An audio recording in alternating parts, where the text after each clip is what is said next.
psicólogo graduado de la Universidad de Barcelona. Obtuvo su doctorado en medicina en la Universidad Autónoma de Barcelona y se convirtió en un psiquiatra respetado.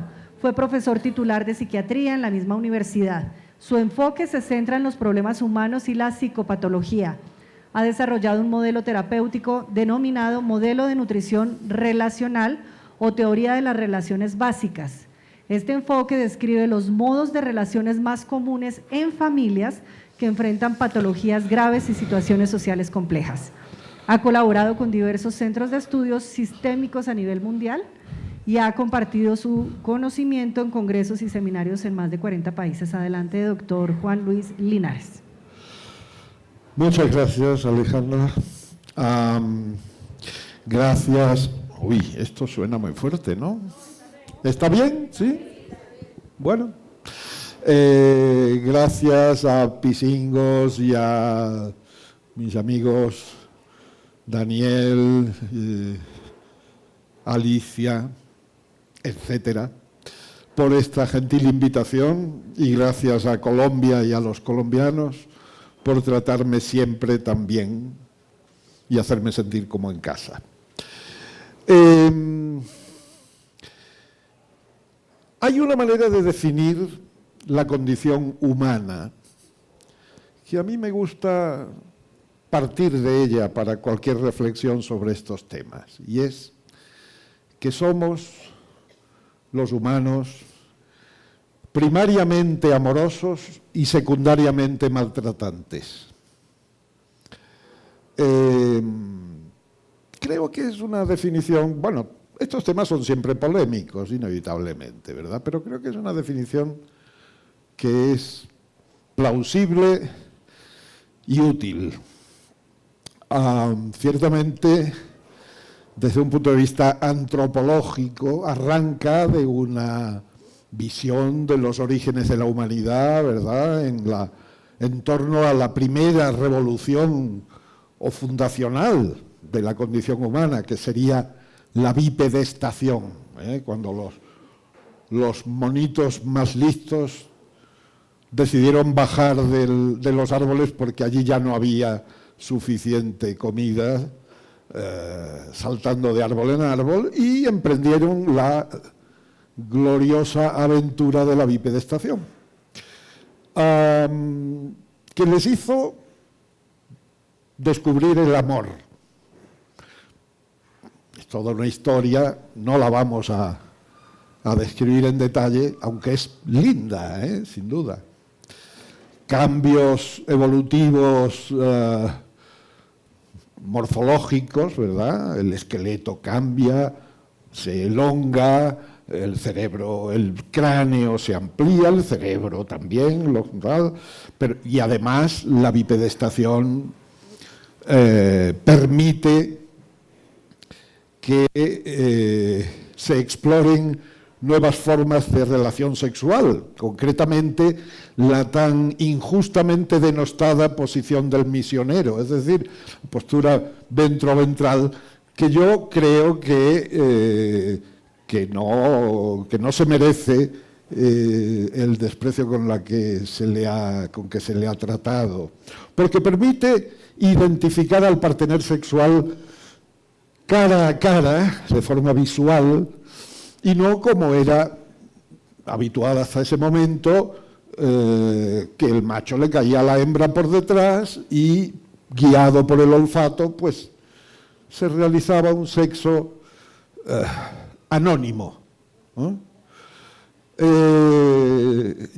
Ahora ya, con nombres y apellidos, el sexo se convierte en una práctica relacional compleja que está en el origen de la fundación de la pareja y de la familia, ¿no? Mira, ese es mi Pepe, y a la cría, pues mira, ese es tu papá, ¿no? Es decir, en ese contexto nace el amor, y el amor se convierte en la seña de identidad de la nueva especie humana, y además en la clave de su éxito evolutivo, porque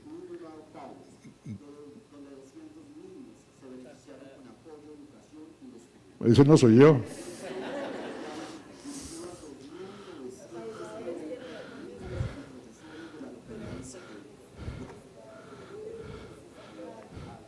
Bueno.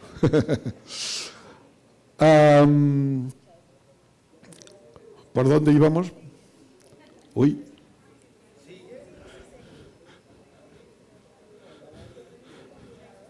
No, pero no es por aquí, es por allí. Bueno. Bien, decía que el amor se convierte en la clave del éxito evolutivo de la especie humana, y eso es un punto importante, no hay la menor duda. Es perfectamente defendible desde el punto de vista antropológico y a la vez muy útil desde el punto de vista terapéutico.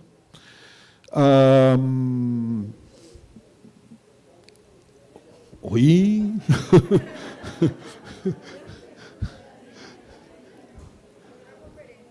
Bueno. Sí.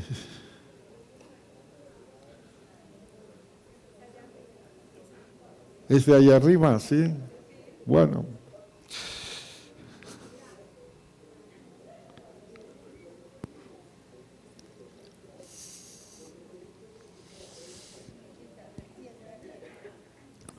Digamos que ese largo periodo de tiempo, larguísimo, unos cuantos millones de años seguramente, ¿no?, que transcurren entre la primera gran revolución fundacional a la que he hecho referencia, ¿no?, la bipedestación, y la segunda gran revolución, que sería el neolítico, hace nada,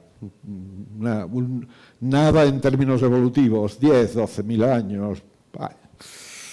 Esos años que hay algunas visiones que pretenden presentárnoslos como oscuros y presididos por la horda caníbal y sanguinaria, yo no acepto de ninguna manera ese planteamiento. Creo que al revés.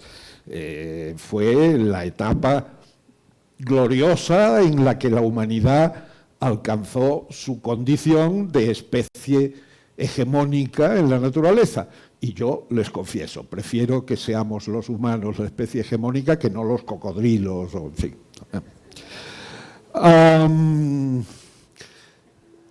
En cualquier caso, llegamos al Neolítico y ahí las cosas se complican. Porque ya saben ustedes que ahí empieza la civilización, es decir, se producen los asentamientos humanos porque se inventa la agricultura, la ganadería. Ya no hay que echarse al monte cada día a buscar comida, sino que basta con pasarse por el corral o por el huerto y agarrar unas cuantas mazorcas y rebanarle el pescuezo a un pollito o a un cuy o qué sé yo. Eso supone un ahorro de fuerza de trabajo espectacular, y esa fuerza de trabajo los humanos no vacilan en invertirla en cosas magníficas, ¿verdad? En ciencia, en filosofía, en arte. Pero por primera vez en esa evolución de la especie resulta que hay excedentes económicos, excedentes materiales, ¿verdad? Y eso, por primera vez también de forma sistemática, estimula la tendencia, el deseo a la apropiación. En fin, hay argumentos que permiten defender la teoría de que ese fue el origen del Estado, ¿no? La organización de algunos para poderse apropiar de esos excedentes económicos, de esos excedentes materiales, estableciendo por primera vez de forma, digamos, estable, valga la redundancia, relaciones de poder que se convierten en relaciones de dominio.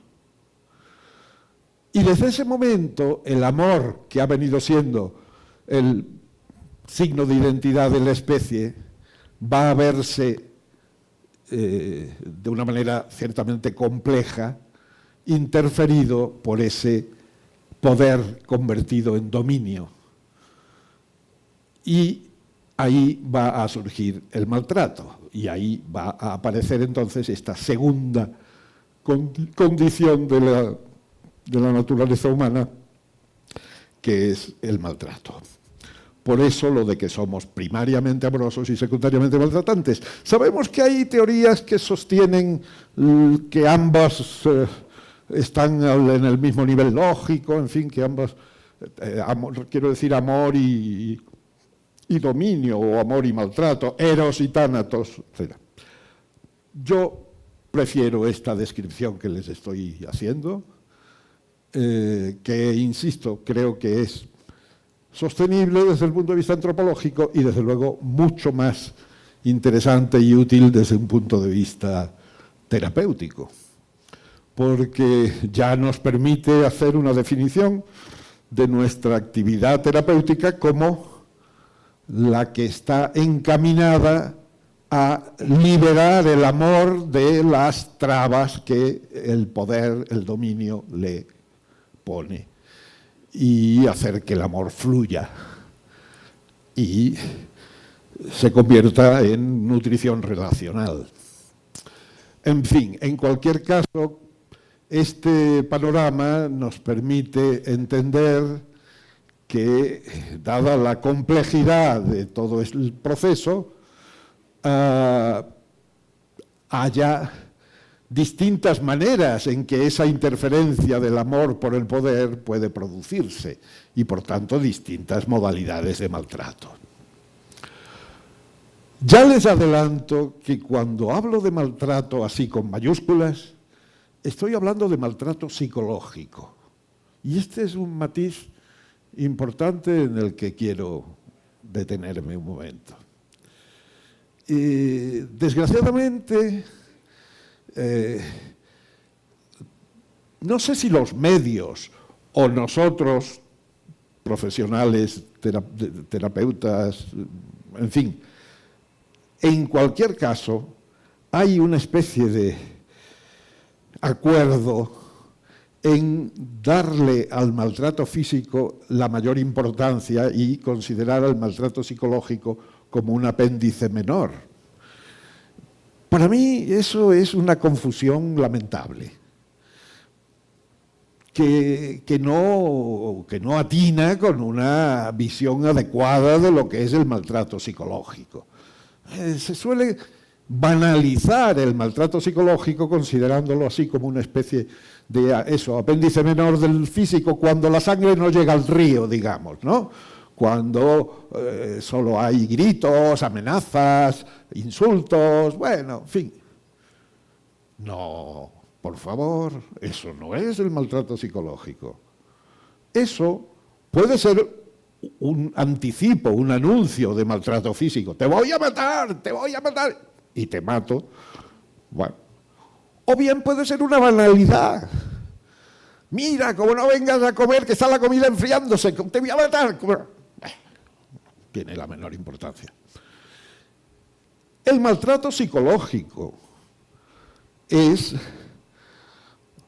la base necesaria del maltrato físico y mucho más.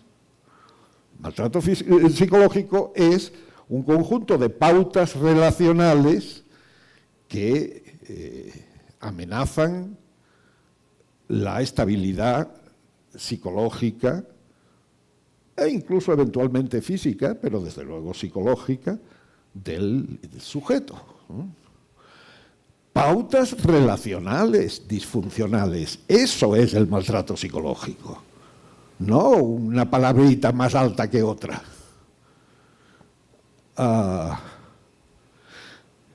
Y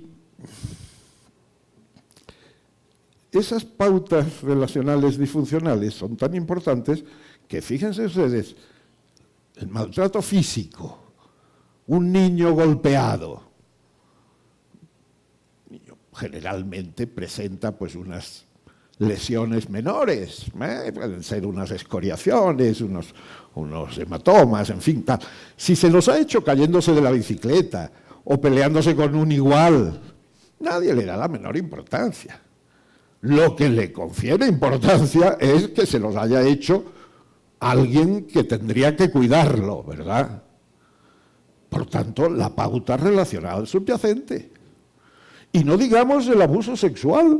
El abuso sexual, el componente físico del abuso sexual puede ser ninguno o mínimo. Lo que le confiere gravedad es la pauta relacional subyacente, una vez más. Es decir, que esa niña esté siendo utilizada para el propio placer por alguien que más bien tendría que cuidarla y protegerla, etcétera, etcétera. Por tanto,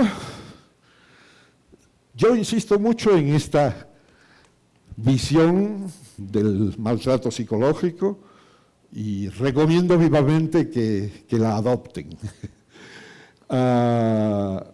Y evidentemente eso nos obliga a una reflexión coherente con esa visión de mayor complejidad de lo que es el maltrato psicológico. Así que bueno, vamos a hablar un poquito de maltrato psicológico, del maltrato físico y del maltrato psicológico subyacente a él, que también es el maltrato psicológico subyacente a la psicopatología, porque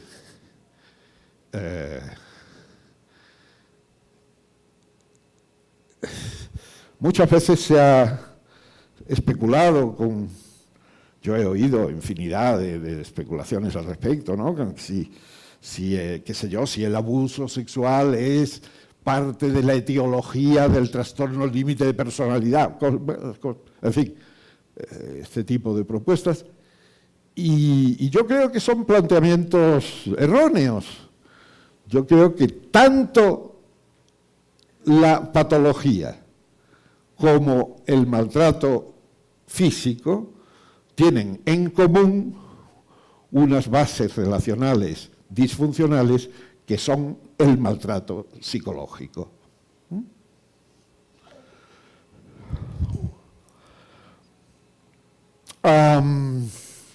¿A qué maltrato físico nos estamos refiriendo? Bueno,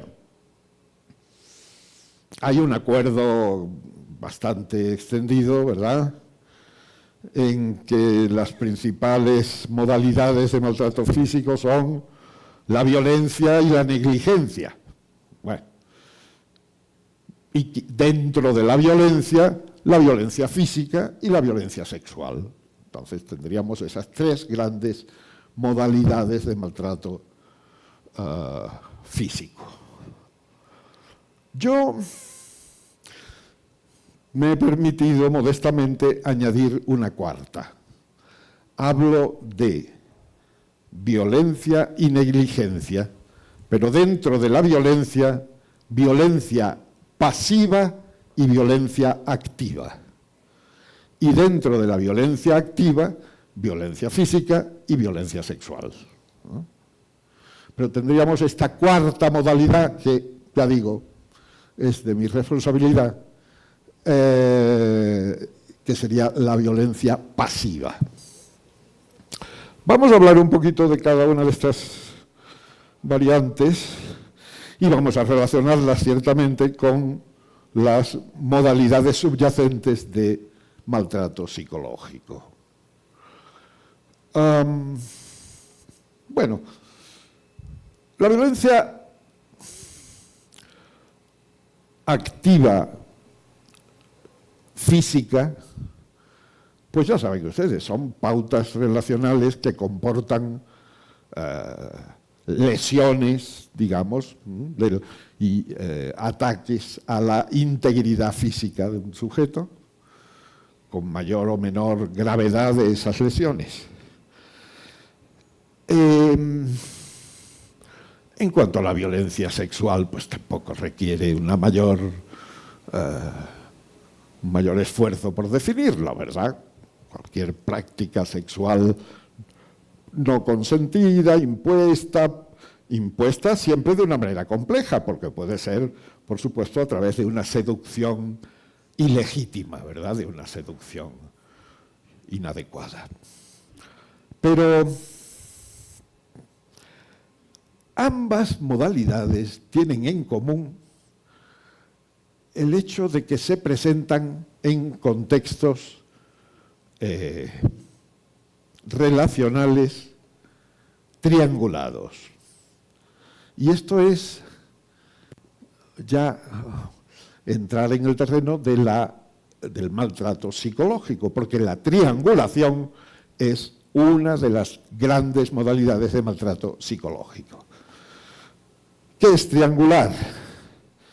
Bueno, distintos modelos han dado distintos significados, por supuesto. Para el psicoanálisis, la triangulación remite de alguna manera a la constelación edípica, ¿no? Mata al padre y se casa con la madre. Bueno, sí, no hay duda de que estamos en el terreno de las triangulaciones. Los psicoanalistas lo convierten podríamos decir, en un fenómeno fisiológico, ¿verdad? No patológico. Nosotros no. Nosotros consideramos que la triangulación es un fenómeno disfuncional, base indudable de ciertas patologías y de ciertas modalidades de maltrato físico, en las cuales un sujeto es incluido en los juegos relacionales de aquellas personas de las que depende.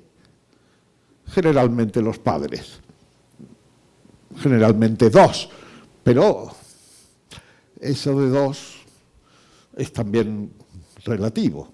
Por eso, digamos, forzando un poco la geometría, la triangulación se puede complicar con diversas figuras, digamos que Pitágoras y Euclides ahí pueden jugar un poquito a gusto, puesto que evidentemente puede haber diversas triangulaciones que se superponen o que se yuxtaponen, etcétera, etcétera. Pero en fin, para no complicar mucho las cosas, pensamos en la inclusión de un sujeto en los juegos relacionales disfuncionales de dos personas de las que depende, que suelen ser papá y mamá. Suelen ser, y entre comillas, insisto.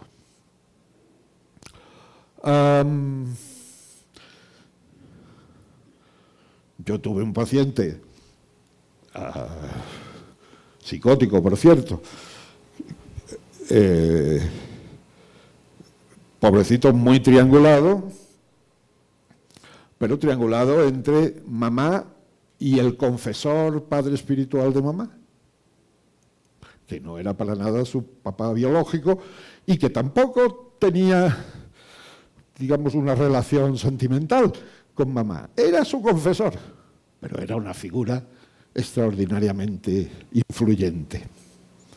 Bueno, pues bien,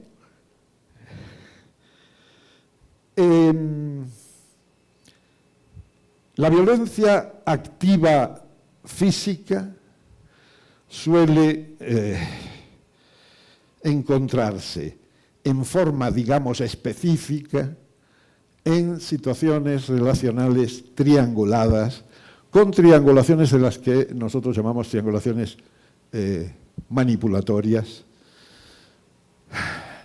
que son las triangulaciones más sencillas que podemos imaginar, ¿no? Vente conmigo, yo te doy más, no, vente conmigo, soy yo quien te da más, yo te amenazo si te vas con ella, o yo te amenazo de otra manera si te vas con él, etcétera. En fin, unas triangulaciones que a nivel psicopatológico se relacionan con el universo neurótico. Fíjense que la metáfora reflexológica que está ahí al lado, casi se impone, nos hace pensar en los perritos de Pavlov, ¿no? Son triangulaciones experimentales, ¿no? Que generan neurosis experimentales en los perritos, ¿no? Los perritos tiemblan si les da un calambrazo y un huesecito o un soplido en el hocico y una galletita, en fin, qué sé yo. Tiemblan, se hacen pipí y, bueno, pues están neuróticos. Los humanos nos neurotizamos de forma más compleja, pero también por mecanismos que son parecidos, ¿sí? Y que tienen que ver con esta triangulación manipulatoria. Vente conmigo, yo te doy más, yo te amenazo más, etcétera, etcétera.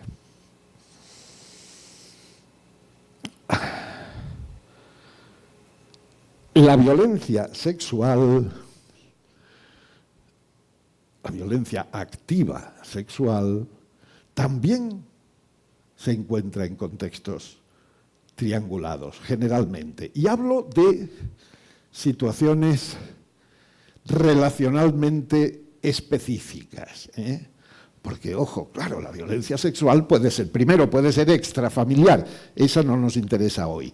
Sí, claro, un depredador puede intervenir y abusar sexualmente de una persona, de una criatura, de un niño, de una niña, y ahí eso es otra cuestión. Pero estamos hablando en el ámbito familiar. Y en el ámbito familiar, la violencia activa sexual también se produce en contextos triangulados. Porque por regla general se produce en una atmósfera de seducción, ¿eh? Hay una enorme complejidad y yo sé que podemos, bueno, abrir numerosísimos interrogantes en cualquiera de las cosas que estoy diciendo. Pero para entendernos de una manera práctica, la mayoría de abusos sexuales propiamente dichos, relacionalmente coherentes, que nos encontramos en la práctica clínica, digamos, terapéutica, se producen en contextos de triangulación, pero de triangulación complementaria. Los sistémicos tenemos una tipología muy sencilla, que supongo que todos los que conozcan un poco la teoría sistémica pues la tendrán presente, que es simetría y complementariedad, ¿verdad? La cismogénesis de Bateson. La mayoría de triangulaciones tienen un trasfondo simétrico, es decir, las figuras que triangulan al hijo o a la hija dependiente suelen estar situadas en la misma posición respecto al poder, por decirlo de una manera sencilla. Bateson decía, con la misma capacidad de definir la naturaleza de la relación. Bueno, pero eso es un poco más retorcido. Una pareja parental con un conflicto simétrico que triangula a los hijos, bueno, pues ese es el modelo básico de triangulación. Pero con el abuso sexual nos encontramos una excepción. Porque el abuso sexual en la familia, evidentemente, es difícil que se produzca en un contexto simétrico. Es difícil que el padre y la madre estén en la misma posición con respecto al poder, que tengan la misma capacidad asertiva, etcétera, etcétera. Es difícil. Yo no lo he encontrado nunca. Puede haber, pero, en fin, porque es difícil que la forma más habitual, que es el abuso de la niña por parte del padre, que eso se produzca en un contexto igualitario, simétrico, y que la madre eso lo permita de alguna manera, ¿no? ¿Cómo? ¿Que tú vas a aprovecharte de la niña? ¿Que tú la vas a...? Te corto lo que haya que cortar. Es decir, eso inmediatamente nos sitúa en un tipo de relación de pareja parental más bien de naturaleza complementaria, donde el padre abusador y la madre están a distinto nivel lógico, con distinta capacidad de poder, etcétera, etcétera. Por regla general, con el padre abusador en posición de superioridad. Pero a veces no, a veces con el padre abusador en posición de inferioridad. Y en cualquiera de los casos, con una madre que no puede, no sabe, no quiere romper ese juego y que de alguna manera, por tanto, también se convierte en actor del juego.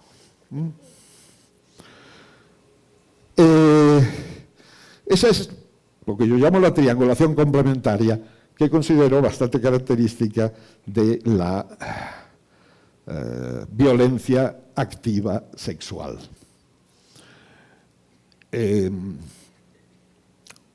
Los que conocen mis libros sobre maltrato seguramente conocen mi tipología de los abusos sexuales. Yo no quiero, en fin, es un tema que puede ser muy absorbente, pero digamos daré una pequeña pincelada.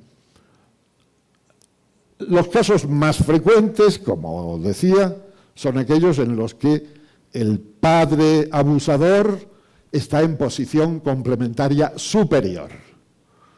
Y eso nos permite de alguna manera describir al menos 3 modalidades de pareja parental.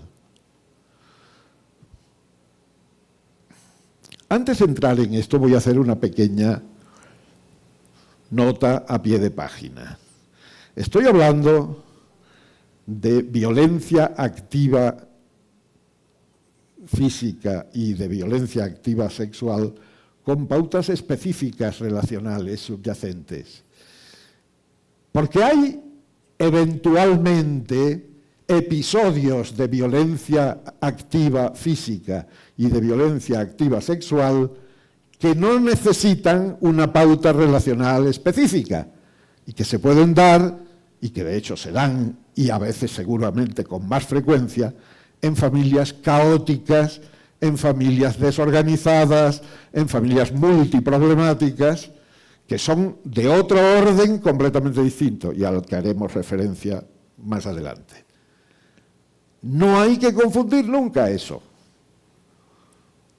Y es, desgraciadamente, una confusión que los servicios sociales, los servicios de atención al menor en mi tierra, aquí no,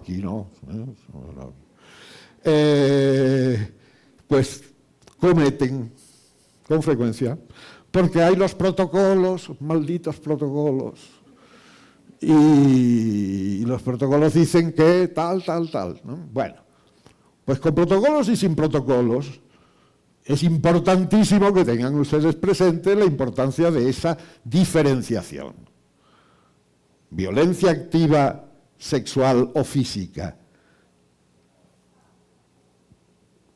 desarrolladas en familias organizadas, en familias estructuradas, bajo el signo de la triangulación, que son generalmente familias no diré bienestantes, pero bueno, son familias que no son las clientes naturales y habituales de los servicios sociales.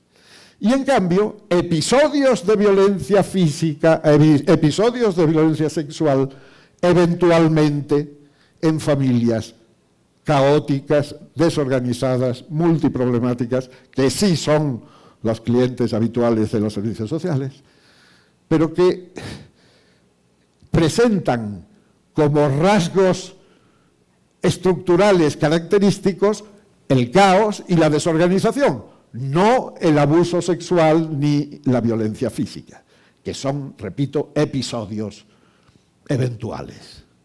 Esa es una diferencia importantísima. Y ya digo, desgraciadamente hay una tendencia a la confusión que hace que, por ejemplo, una familia estructurada, organizada y triangulada y trianguladora, con una problemática de violencia sexual o de violencia física, caiga en el protocolo de maltrato. Y entonces se le presentan los profesionales de los servicios de atención al menor o de los servicios sociales y les piden a ver cómo tienen la casa, a ver si la casa la tienen organizada. Pues claro que la tienen organizada, hombre, qué tontería. Pues si son familias organizadas, eso no hay la menor. Estamos confundiendo la gimnasia con la magnesia, o el atún con el betún, y no. Así que, en cambio, en las familias multiproblemáticas, con episodios aislados de violencia física o sexual, ahí sí está indicado el protocolo ese de a ver cómo tienen la casa y a ver si, en fin, hay condiciones de habitabilidad, porque el problema de esas familias es justamente la desorganización, etcétera, etcétera. Bueno, entonces, volviendo a la tipología del abuso, digamos, cuando el abusador, generalmente el padre, está en posición superior, complementaria superior, yo he descrito 3 modalidades de pareja. No pretendo que sean las únicas. Son las que yo he encontrado y con las que yo he trabajado, pero, en fin. Una, yo le llamo el estafador y la insegura. Son una pareja parental en la que el padre abusador es un tipo tramposo, básicamente, que hace trampas, engaña, finge. Y la madre, la esposa de este pajarraco, sí, bueno, perdónenme, no es muy científica la denominación, pues es básicamente una persona insegura, que no da crédito a lo que ve. O sea, ella se da cuenta de que algo raro está pasando entre el padre y la niña, pero no se lo acaba de creer. No, esto soy yo, que tengo una imaginación calenturienta, pero no puede ser. No. Esta pareja tipo,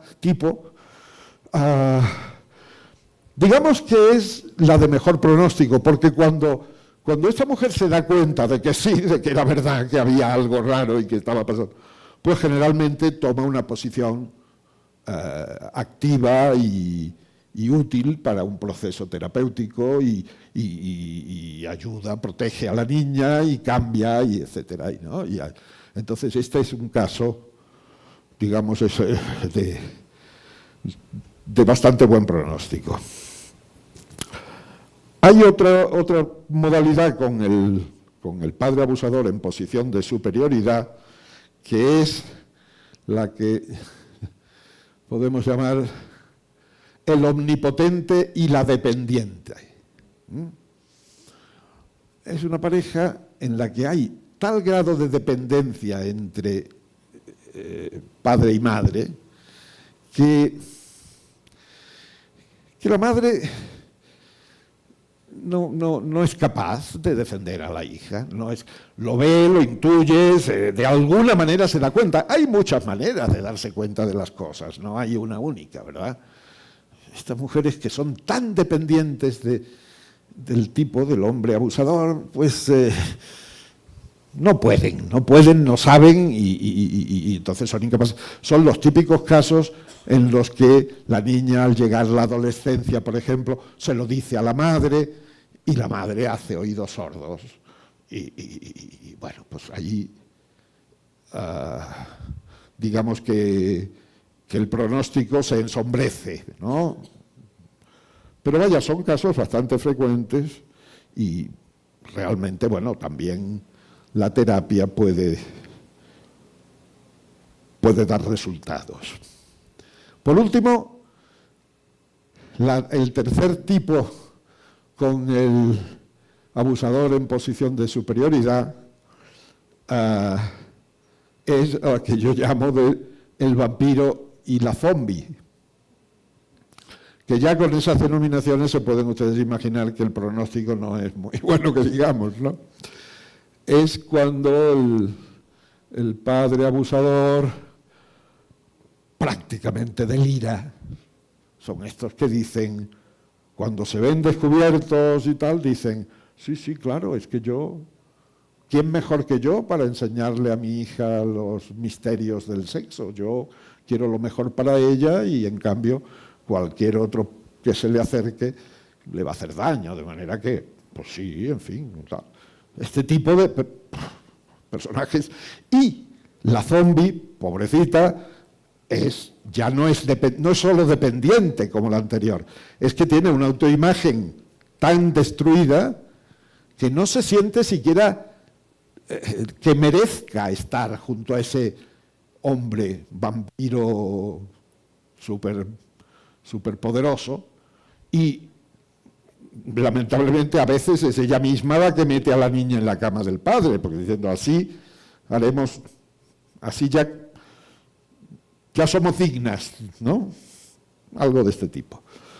En fin, obviamente este tercer tipo es el de peor pronóstico, ¿no? Yo he tenido solo un par de casos y la verdad que, bueno, han sido muy tristes desde el punto de vista terapéutico, ¿no? En fin, por último, también hay, dentro de esa triangulación complementaria, la modalidad del abusador en posición de inferioridad. Y en ese caso, la madre, pareja del abusador, es la fuerte. Y lo que suele ocurrir en estos casos es que esta mujer percibe a su pareja, a su hombre, como un hijo más. Lo ve como, pues eso, como una criaturita frágil y débil a la que ella protege, ¿no? Y claro, pues si hay algo de sexo con una hija, pues es como juegos de cachorros, ¿verdad? Ella no le da mayor importancia, de alguna manera, ¿no?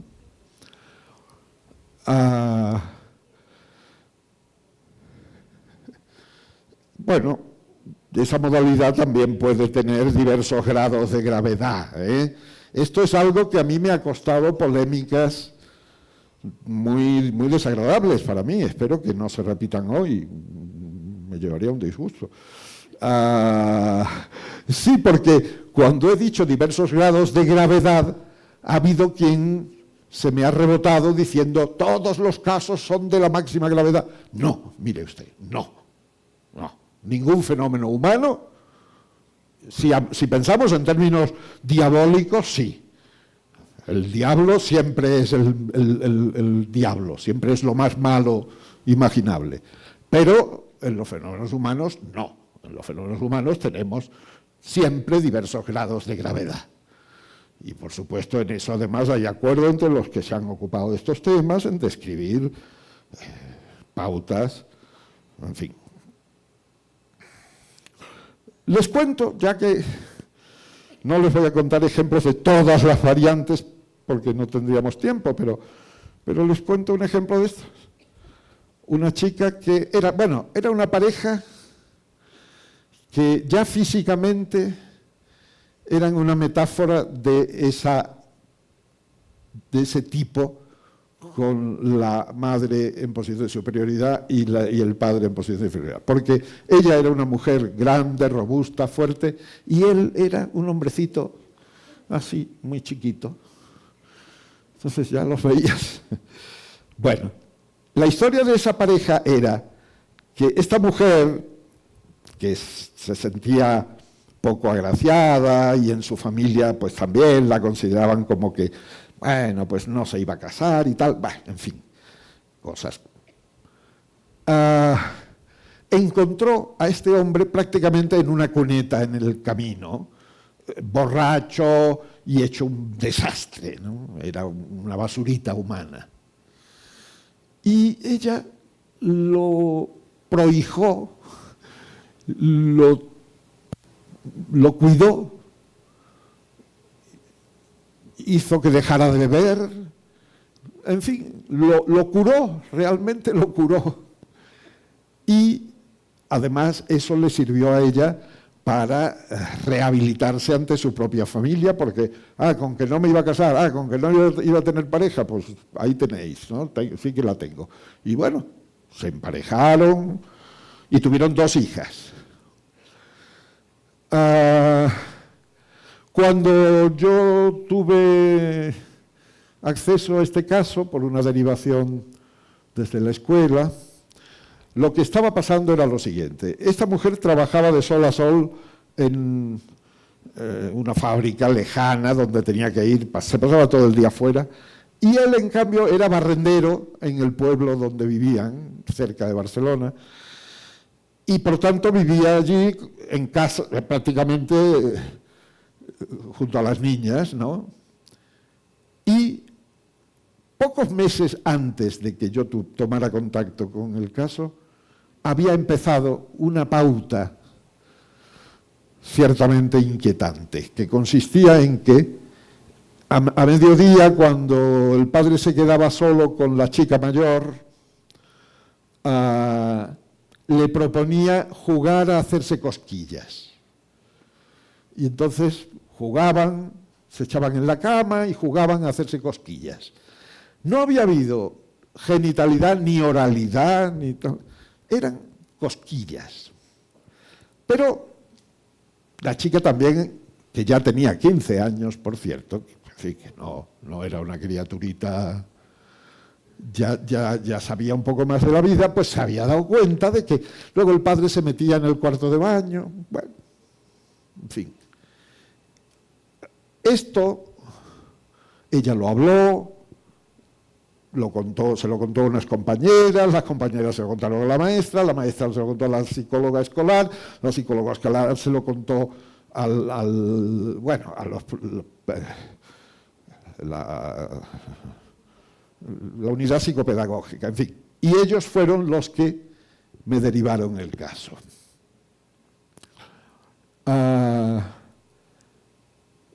Cuando yo, la primera relación, el primer contacto lo tuve con la chica. Una sesión individual con la chica en la cual yo intenté ganarme su confianza, que tuviera claro que yo quería ayudarla y que también me aclarara lo que ella quería, lo que ella estaba dispuesta, etcétera, etcétera. Y ella me dejó muy claro que no quería que se denunciara al padre. Y que si se denunciaba al padre, ella negaría todo. Y que sí que quería terapia en la que participara el padre y la madre y la hermana. Terapia familiar. Bueno, pues eso fue lo que se hizo. Y fue una terapia familiar bastante eficaz, que ha tenido un seguimiento importante de tiempo y donde, digamos, el problema se resolvió razonablemente bien. Esto es lo que yo he planteado como, cuando lo he contado, este caso, así como lo estoy haciendo con ustedes ahora, como un caso de abusos menores de esa tipología en la que la madre estaba en posición de superioridad y el padre en posición de inferioridad, pero de gravedad menor. No había habido, la pauta había durado 3 o 4 meses, no había habido ni genitalidad ni oralidad, y era una cosa todavía que, si hubiera seguido evolucionando, seguramente se habría agravado, sí, pero en ese momento no, ¿verdad? Bueno, les tengo que hablar también de la negligencia. Tampoco les voy a hablar mucho, pero sí voy a decir algo importante, a mi modo de ver. Hay unos estudios en Europa, y creo que fue en Bélgica, y creo que fue Jacques Plumacher el que los hizo, o al menos el que recogió esa información, de que la estadística de las principales modalidades de maltrato físico son, como hemos dicho, la negligencia, la violencia física, la violencia sexual. La violencia pasiva, ahora les diré algo de ella, no está incluida generalmente en esas estadísticas. Y lo que estas estadísticas, a las que ya digo, yo tuve acceso indirecto, no sé si coinciden con las de ustedes, creo que no, decían que la negligencia es un 70% de los casos de maltrato físico, la violencia física un 20% y la violencia sexual un 10%. Esto era Y, sin embargo, las publicaciones, la bibliografía científica existente sobre esas modalidades de maltrato en la literatura universal invertía las proporciones. Un 70% dedicada a la violencia sexual, un 20% aproximadamente, en ese caso hay coincidencia, a la violencia física, y un 10% a la negligencia. Esto es un dato curioso, que también nos debe hacer reflexionar. Porque, claro, nos muestra que la violencia sexual despierta mucho más el interés de los investigadores y de los profesionales que la negligencia. ¿Es eso porque la violencia sexual guarda esa relación proporcional en cuanto a la gravedad con respecto a la negligencia? No. La negligencia es la modalidad más grave. La negligencia, y esto no es un comentario arbitrario mío y caprichoso, no. La negligencia implica una negación de la existencia de alguien. Y ese es el fenómeno relacional más grave que nos encontramos en la práctica clínica. Es más, está en la base relacional de los trastornos psicóticos. No digo que todos los niños sometidos a negligencia o que sufren negligencia desarrollen una psicosis, pero que tienen un factor predisponente, sin duda, porque la negligencia, con ser aparentemente una cosilla así menos llamativa, resulta que es terrible para la identidad de la persona. Quien sufre esa, digamos, ignorancia de su existencia, tiene bastante, digamos, razonable predisposición a trastornos muy graves.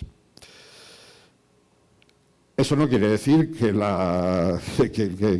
abuso sexual o que la violencia física no sean graves. Por supuesto pueden ser gravísimos. La violencia física, imagínense ustedes, bueno, hace poco hubo en Barcelona un caso de una niña machacada por sus padres, prácticamente un bebé, bueno, una cosa espantosa, en fin. Cuando aparece un caso de esos, claro, te deja, digamos, fuera de órbita, así, intelectualmente hablando, ¿no? Y emocionalmente, y en fin, la cosa. Pero no es lo habitual, por suerte, ¿verdad? No es lo habitual. Lo habitual son fenómenos de violencia física mucho menores, en los que, como he dicho antes, las lesiones, si el niño se las ha hecho cayéndose por una escalera o peleándose, o cayéndose de una bicicleta o peleándose con un compañero y tal, pues nadie les da la menor importancia. Pero bueno. Y en cuanto a la violencia sexual, pues, de nuevo, yo diría que es donde se dan los mayores contrastes, donde puede haber las situaciones más también de máxima gravedad en cuanto a sus consecuencias psicopatológicas, hablo, devastadoras, y otras, en cambio, paradójicamente, menos graves y casi asintomáticas. Hay esa amplia variedad, porque claro, el abuso sexual implica componentes contradictorios, ¿no? Por una parte, sí, claro, ignorar la identidad de la criatura que se convierte en un instrumento de placer. Eso, por supuesto, es muy grave. Pero a la vez, y en ocasiones con un equilibrio extraño entre ambas cosas, un reconocimiento, ¿no? Perverso, pero un reconocimiento.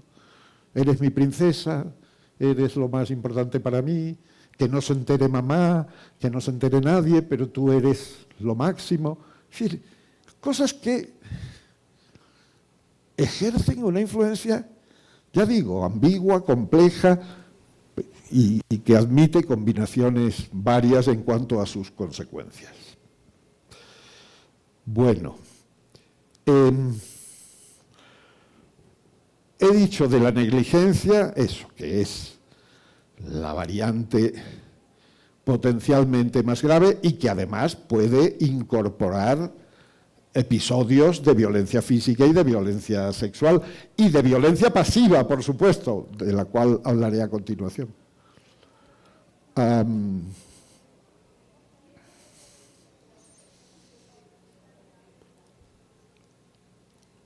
Así que esta violencia pasiva,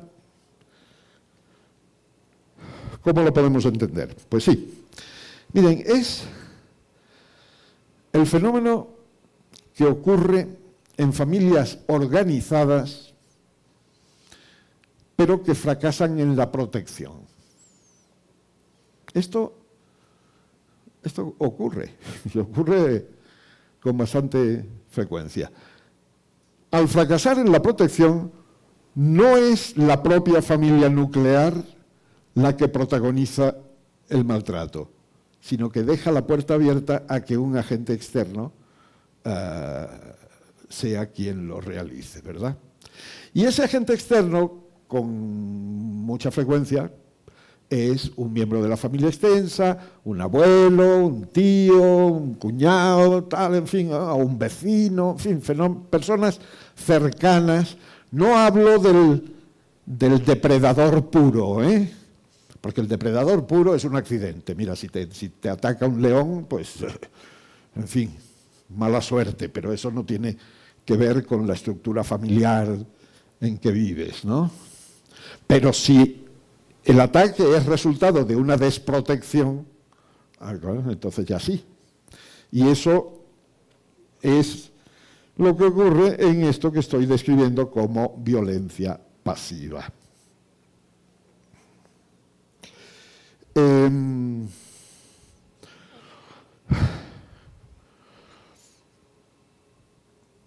situaciones típicas, familias. Yo describí esta modalidad de maltrato porque junto con mi colega Carmen Campo desarrollamos una investigación sobre los trastornos depresivos. Y estas son familias típicas como familia de origen de la depresión mayor, de ciertas depresiones graves. Pero en cuanto a lo que nos interesa ahora, es, digamos, son eso, familias que son hipernormativas y desprotectoras. La ecuación sociabilizadora entre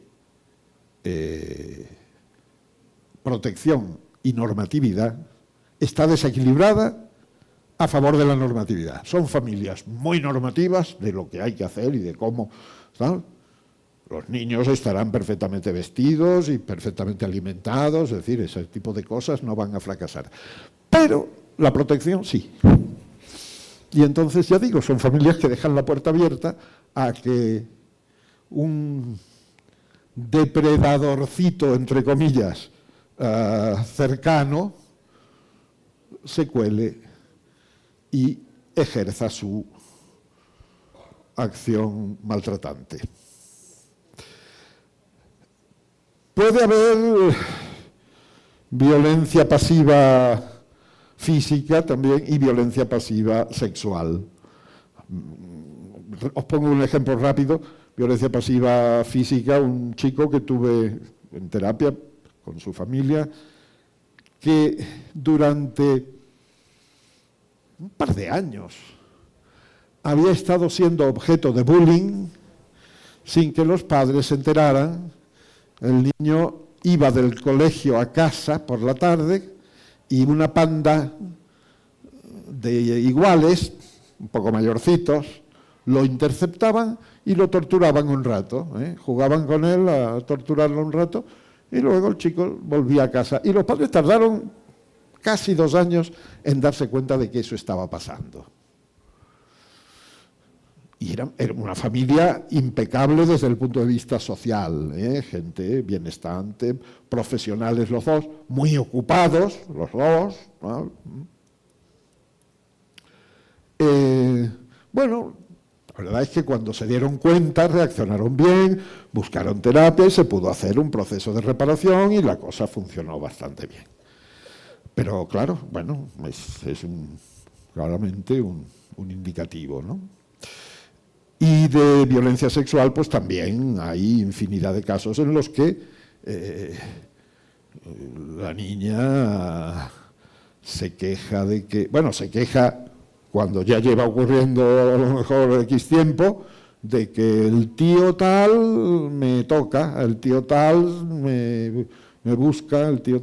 Tuve un caso impresionante en el que el tío tal había estado abusando de la chica durante varios años y ella había acudido, el tío tal estaba casado con una hermana del padre. Ella había acudido a la madre, pero la madre le había dicho, ¿pero qué dices? Niña, pero eso... Bueno, en fin, se la había quitado encima. Y además contaba que la obligaban a ir al campo a coger caracoles con el tío. ¿Y os acordáis de que yo decía que no quería, que no quería, que no quería? Ay, sí, hija, pero es que estábamos muy ocupados. Bueno, eso es violencia pasiva, porque el núcleo no es el núcleo familiar el que protagoniza el maltrato, pero sí el que de alguna forma lo posibilita.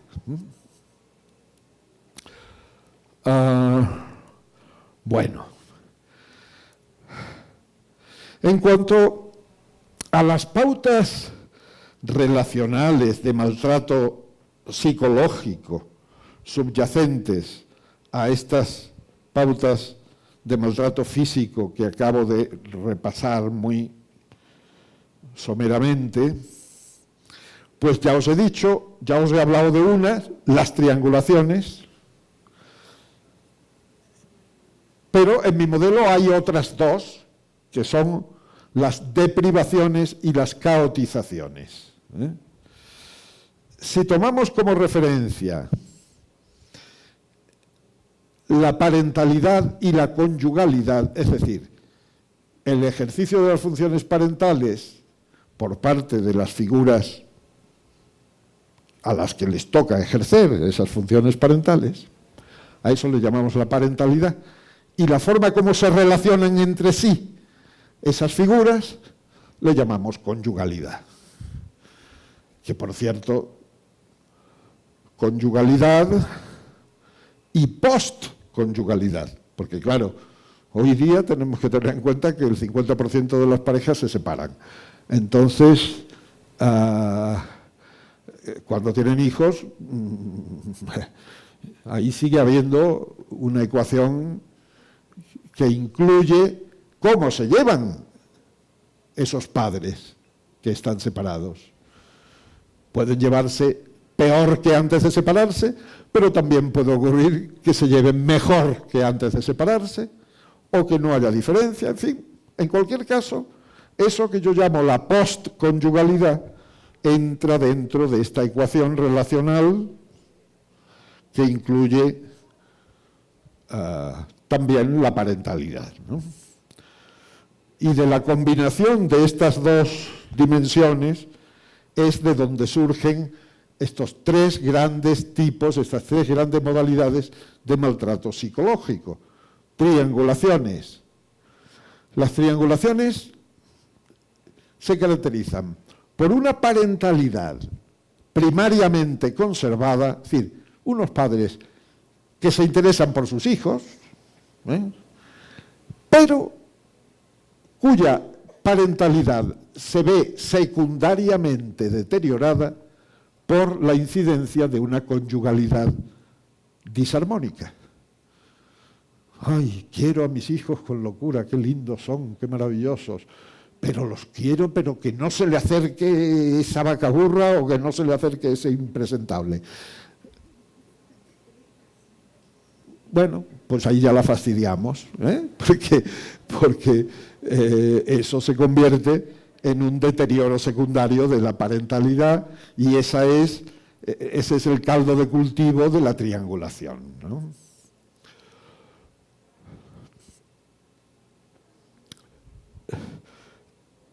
Diametralmente opuesto desde el punto de vista relacional están las deprivaciones, lo que nosotros llamamos las deprivaciones, que son parejas bien avenidas desde el punto de vista conyugal,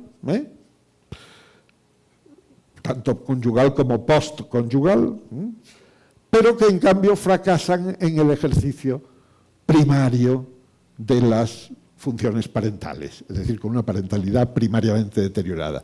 ¿Qué quiere decir eso de primario, primariamente? Bueno, que en ese deterioro no influye la conyugalidad, como en el caso de las triangulaciones, que sí que influye, sino que es una cosa más natural, entre comillas.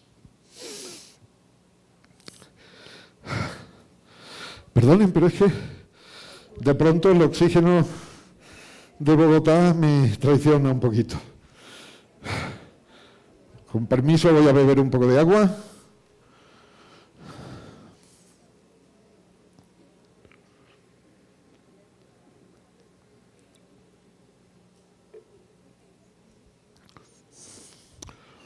Bueno, en esas deprivaciones, en ese espacio de las deprivaciones pueden ocurrir cosas también diversas, ¿no? Pero en principio son padres interesados por la relación entre ellos más que por la relación con los hijos. A ver, si hiciéramos una encuesta en la población, seguramente encontraríamos un 50% de gente que dice: para mí lo primero son los hijos, porque los hijos es lo más grande que hay en el mundo y porque los hijos, eso es para toda la vida, porque tal. Pero habría otro 50% seguramente que diría: yo quiero mucho a mis hijos, pero lo más importante es la pareja, porque los hijos se van a terminar independizando y se van a ir y tal. Es decir, que eso, tanto lo uno como lo otro, puede ser perfectamente funcional y no conllevar una amenaza. Ninguna de las dos fórmulas no tiene por qué conllevar una amenaza para con los hijos. Pero cuando la fórmula de lo primero, la pareja, comporta realmente un descuido de los hijos, como hemos visto en el caso en que fracasa la protección y pueden entrar depredadores externos, pues ahí ya sí tenemos esto que llamamos la deprivación. Y ahí, bueno, es un territorio donde también anidan patologías. Por último, el tercer territorio, cuadrante disfuncional, es el que llamamos el de las deprivaciones, que es en el que coinciden una conyugalidad, posconyugalidad deteriorada, disarmónica, y también una parentalidad primariamente deteriorada. O sea, terrible. De entrada todo mal, ¿no? Claro, lo que pasa es que en ese todo mal el ecosistema es sabio y un cuerno. A veces el ecosistema es terriblemente cruel, pero bueno. Pero sí, cabe esperar que con una lógica ecológica, digamos, el ecosistema detecta mayor carencia e inyecta recursos alternativos. Entonces, eso ocurre en estas situaciones de carencia terrible, ¿no? Tanto de conyugal como parental. Es el gran universo de la multiproblematicidad, de algunas sociopatías, en fin, este territorio de la gran carencia de amor, de nutrición relacional, pero relativa, porque esa misma gran carencia hace que se generen recursos alternativos, tanto internos de las familias como externos. Bueno, antes eran los típicos casos que las monjitas detectaban y tal, y cuidaban a la niña o al niño y tal, porque pobrecito, tal. Ahora son los servicios sociales y cabe esperar que lo hagan bien. Que por lo menos también como las monjitas, que... Sí. Bueno, sí, no, las malas monjas no, estoy hablando de las buenas. En fin. Así que tenemos esos tres territorios. El territorio de las caotizaciones. Hay una graciosa metáfora matemática. En el territorio de las caotizaciones tenemos parentalidad negativa y conyugalidad negativa, menos por menos, más. Es decir, eventual posibilidad de que se generen recursos ante esa carencia básica. Eso ocurre, qué sé yo, el padre está en la cárcel porque lo han pillado trapicheando droga. La madre se centra y se busca un trabajo y cuida mejor a los niños. O al revés, la madre está en Bucaramanga, que se ha fugado con un señor, y el padre pues se centra también un poquito más y bebe un poquito menos y lleva a los niños con los abuelos, que son buena gente y que los va a cuidar. Ese tipo de fenómenos que surgen de la carencia, pero paradójicamente son positivos, bueno, digamos que enriquecen y complejifican el panorama, ¿verdad? Y hacen que de esos territorios no salga solo lo peor, sino que pueda salir de todo. Y que esa es la ley del caos en último extremo. Bueno, en el territorio de las deprivaciones, si lo que predomina es la hiperexigencia, vamos a encontrarnos un territorio relacionalmente predispuesto al desarrollo de trastornos depresivos. Padres poco nutricios, con una buena relación de pareja. Ojo que eso de una buena relación de pareja no tiene que ser el tipo de relación que a nosotros nos guste y que nos gustaría para nuestra pareja y tal, no, pero a ellos les va bien. Entonces eso hay que tenerlo en cuenta, para no ser más papista que el Papa.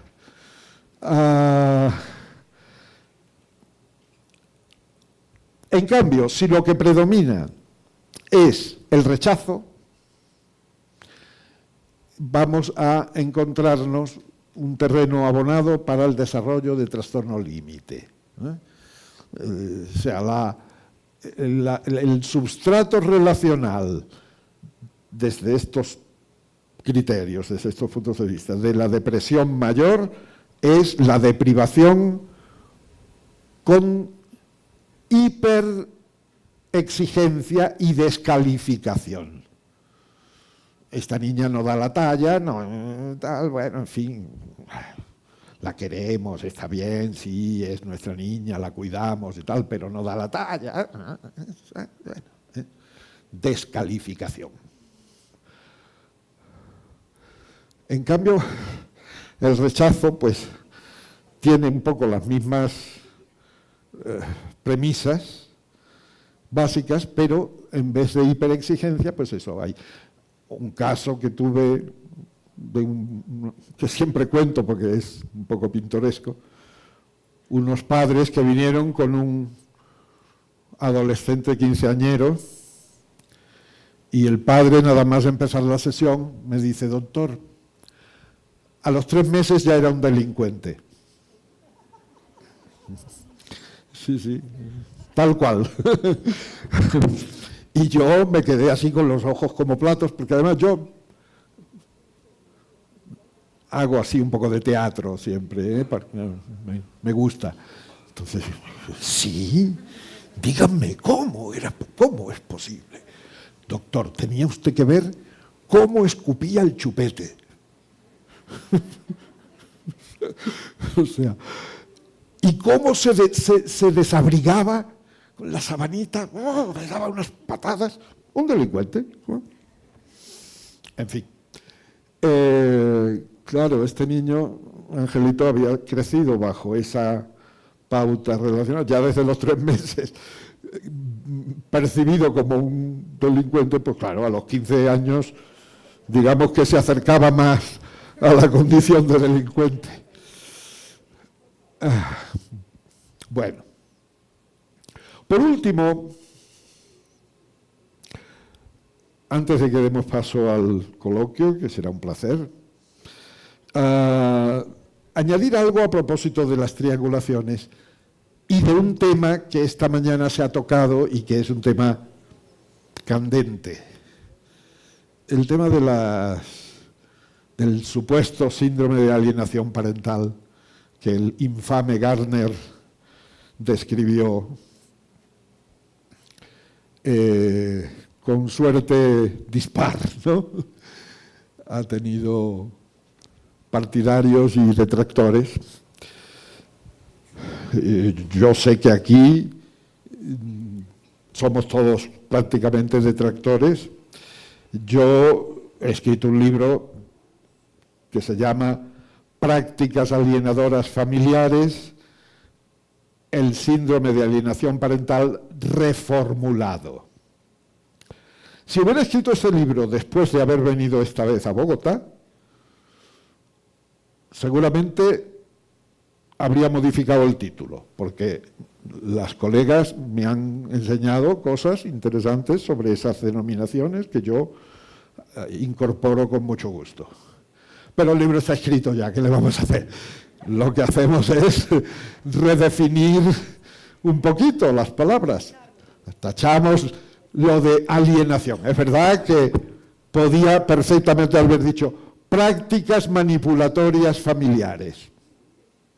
Y lo que pasa es que lo de prácticas alienadoras familiares, la abreviatura es PAF, que suena bien, PAF. Y en cambio, prácticas manipulatorias no se podría, no se le podría sacar el mismo juego fonético. No, eso es broma. Bueno.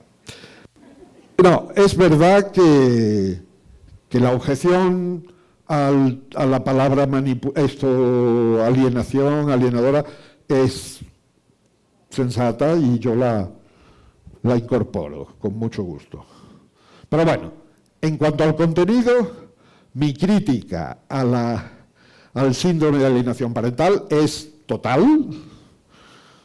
Ni desde el punto de vista epistemológico se puede considerar un síndrome, ni desde luego desde el punto de vista de contenidos tiene el menor sentido, porque Gardner era un aficionado a los westerns y a él le encantaba, pues eso, que la realidad fuera en términos de buenos y malos. Entonces, pues ya está, tenía que haber un progenitor bueno y un progenitor malo, y teníamos que salvar al niño del progenitor malo y llevarlo con el progenitor bueno, con lo cual hubo varios niños que se suicidaron.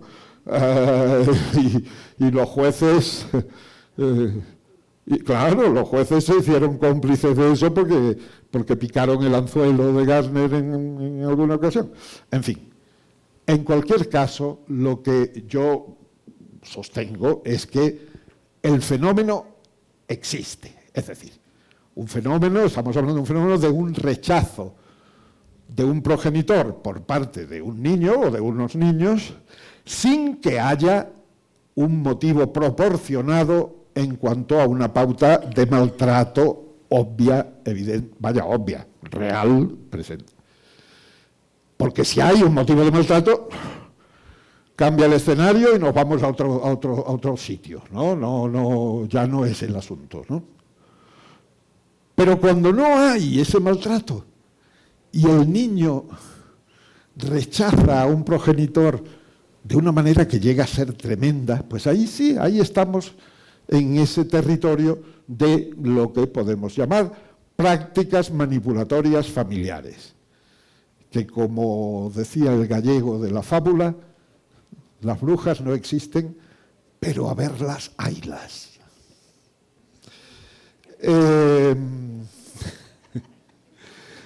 Así que, bueno, el niño... A ver, yo lo que propongo es la ecuación de la manipulación. Porque son situaciones complejas, nunca hay dos iguales. Hay un común denominador, sí, que es ese rechazo de un progenitor, que por cierto, en España cada vez hay más madres rechazadas, no solo padres, ¿eh? Claro, la tendencia al igualitarismo en general pues conlleva eso. No podemos decir que el igualitarismo solo sea para lo bueno, desgraciadamente también se nota en lo malo, pero cada vez hay más madres rechazadas en ese contexto. Y la ecuación de la manipulación familiar que yo propongo tiene 5 ingredientes. Padre y madre, o quienes ejercen las funciones, bueno, que se convierten en, indistintamente uno u otro, en manipulador exitoso y manipulador fracasado. Porque manipulan los dos, pero uno lo hace bien y el otro no. Y dentro de eso, de ese bien y ese no tan bien, hay grados. También hay grados. Es decir, hay situaciones en las que hay una mucha mayor responsabilidad del manipulador fracasado, pero también hay algunos casos, quizás no tantos, en que hay bastante responsabilidad del manipulador exitoso, que serían los que le gustarían más a Gardner. Claro, algunos hay un poquito que se parecen a eso, pero, en fin, desde luego no todos, ni mucho menos, ni siquiera, por supuesto, la mayoría. Luego, un tercer elemento de la fórmula, de la ecuación, es el niño propiamente. El niño, yo hablaba con la doctora Cuadros antes y les decía, el niño no es un angelito. El niño, nosotros estamos para salvar al niño, para ayudar al niño, para que... Pero, a ver, angelitos del cielo con alitas y tal, no, estamos hablando de seres humanos. Y los niños también ¿cómo diría yo? Se malean un poco cuando crecen en estas atmósferas tan terribles, ¿no? Y sometidos a tantas presiones y tal. Y en ese malearse, bueno, el niño se convierte también en un actor del juego manipulatorio. Que a veces, un poco la trayectoria que siguen suele ser en tres fases. El niño empieza manifestando desconfianza de uno de los progenitores, ¿no? Porque ve que, claro, que se pelean los padres y uno se queda y el otro se va. Claro, pues el que se va, me fío menos, porque yo necesito que me preparen el desayuno cada día para ir al colegio. A ver, que aquí, si no se queda alguien, ¿qué hago yo? ¿No? El niño va procesando todo eso. Desconfianza. Luego, cuando ya se consuma la separación y empiezan las guerras más fuertes y tal, pues claro, el que era del que desconfiaba más, resulta que, claro, se lo lleva un fin de semana de cada dos, o un día entre semana, o tal, y está dándole la matraca todo el tiempo criticando al otro. A los niños eso no les gusta, están hartos de que papá esté hablando todo el rato mal de mamá y que me pregunte si sale con alguien y si que no sé qué y tal. Y entonces llega un momento en que dicen, no quiero ir con papá. Ahí ya es segunda etapa, de la desconfianza al rechazo. Digo con papá e insisto que cada vez hay más casos en que eso se produce con el género invertido, pero bueno, siguen siendo más casos los que el progenitor rechazado es el padre.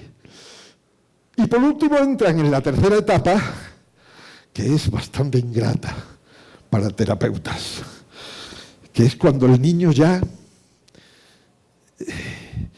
yo decía antes, el niño arpía, el niño se convierte en una especie de tribunal de la Inquisición en el que ya no le perdona una al progenitor rechazado y todo es negativo, y es que le huelen los pies, y es que, bueno, o sea, es porque claro, el niño que se ha arrancado del corazón a uno de sus progenitores, ese no es un movimiento banal, no es algo que se haga así alegremente, ¿no? Es algo doloroso, es algo muy fuerte. Y el niño ya para defenderse de ese dolor y de esa culpa y tal, pues se convierte en la tercera etapa, que es lo que yo llamo de huida hacia adelante, que es eso, que todo lo que huela a ese progenitor es malo, ¿no? Bueno, en fin, podríamos hablar mucho más de todo eso, pero creo que hemos cumplido el horario, que estamos en las 3:30 y estoy con mucho gusto a la disposición de ustedes.